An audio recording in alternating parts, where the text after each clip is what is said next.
J'ai créé le meilleur modèle Notion. Tu vas dire que j'abuse, mais attends, je t'explique. Cette année, je me suis donné comme défi de créer et publier un modèle Notion par mois. Ce qui veut concrètement dire créer le modèle, intégrer des explications, le traduire en anglais, créer les images produits, créer la fiche produit et le publier sur toutes mes plateformes. Sans me vanter, pour l'instant, je m'en sors plutôt bien puisque j'ai publié 6 templates alors qu'on est qu'en avril. Et pour mon template de mai, j'ai décidé de m'attaquer à un énorme morceau.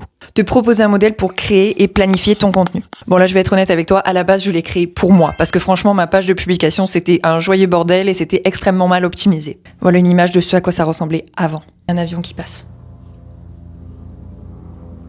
Du coup, début avril, j'ai commencé à bosser dessus et... c'était un enfer. En fait, le problème, il était assez simple, c'est que je ne sais pas faire les choses à moitié. Du coup, oui, je voulais te proposer un template de création de contenu, mais je voulais que tu puisses clairement définir ta stratégie pour chaque plateforme. Donc j'ai fait Instagram, TikTok, Pinterest, newsletter et articles de blog.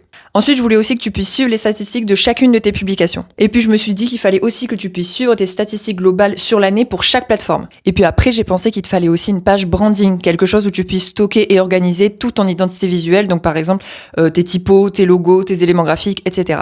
Et puis ensuite, j'ai décidé qu'il serait super important que tu puisses organiser toutes tes idées de contenu. Et là, concrètement, il allait falloir que je trouve un système impeccable pour que tu puisses écrire tes idées de contenu et pouvoir les décliner facilement pour toutes tes plateformes. À ce stade, j'ai également décidé qu'il fallait que tu aies un modèle précis pour chaque plateforme pour gagner du temps en rédaction de contenu. Et à ce moment-là, comme si c'était pas assez, j'ai décidé qu'il fallait des widgets très spécifiques sur certaines de tes pages Notion. Moi, je voulais que tu aies directement un compteur de caractères intégré dans tes pages Notion pour jamais dépasser les limites fixées par Instagram et TikTok. Sauf que j'en ai trouvé aucun qui me convenait. Alors, j'ai vraiment pas beaucoup codé dans ma vie, mais j'ai décidé que je pouvais créer ces widgets. Figure-toi que j'ai réussi à créer exactement ce que je voulais. 2 widgets qui te permettent de compter tes caractères pour Instagram et TikTok directement inclus dans les pages de modèle. En fait, en créant ce modèle, ce que je voulais, c'est que tu sois capable de gérer ton contenu de A à Z au même endroit. Je voulais centraliser la création, la planification, l'analyse et la publication sur toutes les plateformes sur le même modèle. Bref, j'ai créé mon modèle Plan and Post, ça m'a épuisé mais j'en suis archi fière. J'aimerais te proposer quelques vidéos où je t'explique son fonctionnement et ce qu'il contient, donc si ça t'intéresse, n'hésite pas à me le dire en commentaire.